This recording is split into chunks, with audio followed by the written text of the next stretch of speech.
میخوایم کشواف با میلو بهتون یاد بدم که یکی از رو یکی از زیره. خب نخه هر چقدر که میخوایم باید بندازیم این ور که قبلا بهتون یاد دادم اینطور بافت و سر انداختن و که من یک کم سر میدم که فقط بخوام آموزشش بدم. این 3 تا 4 تا 5 تا 6 تا 7 تا 8 تا 9 تا اینم 10 تا 10 تا برای آموزش کافی بوده دیگه.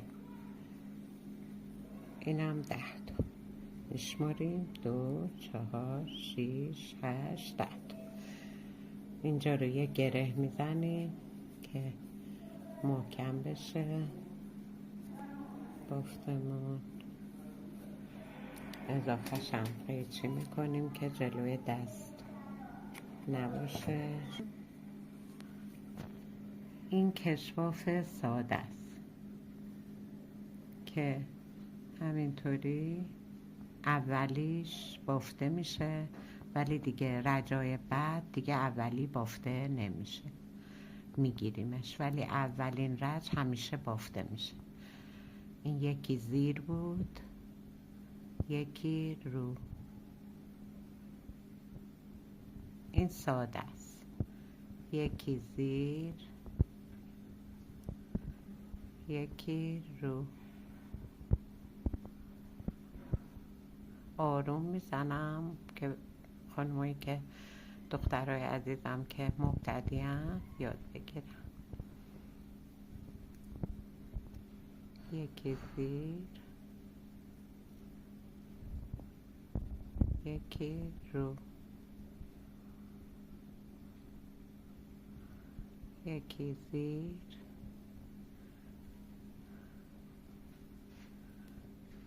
یکی رو.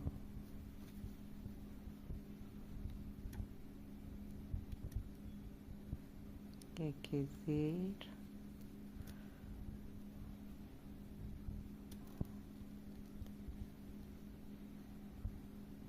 حالا ببینین این حلقه آخری خیلی مهمه.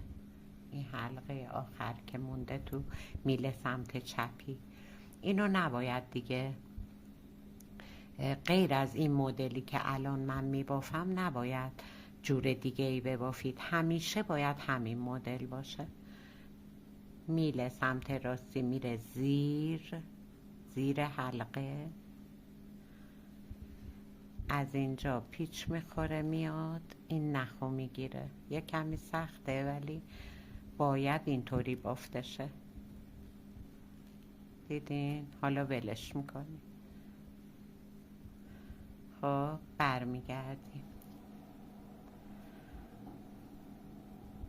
حالا اولی رو نمی بافیم دیگه، تا آخر بافتمون اولی هیچ وقت بافته نمیشه. این رو بود، 2 تا چیز، یکی زیر بود یکی رو. الان این زیره این روه.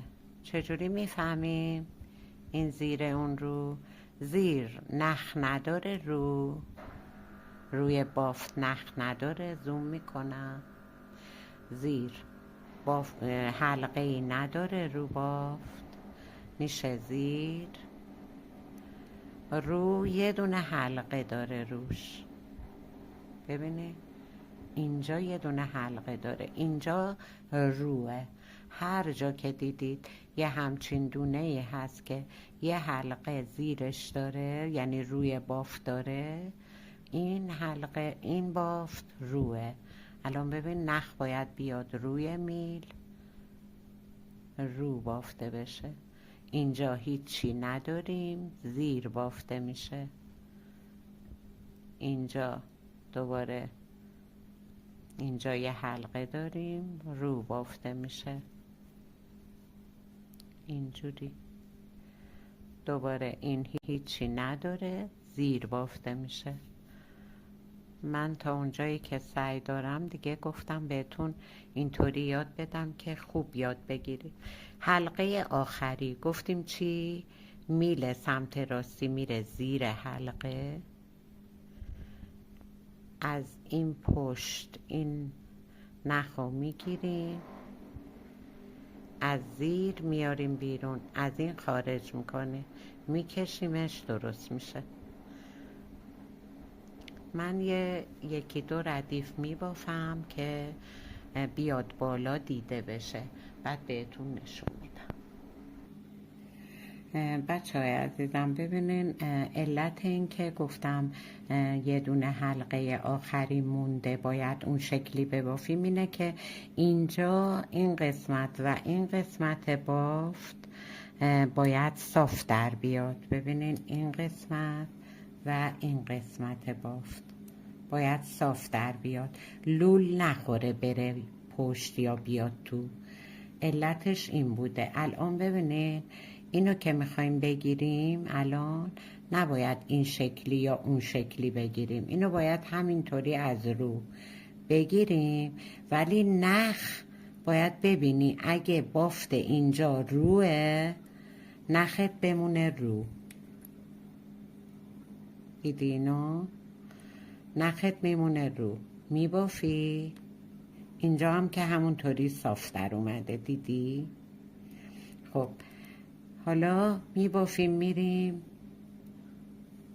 تا آخر بافت. اون حلقرم بگم بهتون که گفته بودم قبلا، ولی بازم بگم که دیگه بریم سراغ بافت دیگم.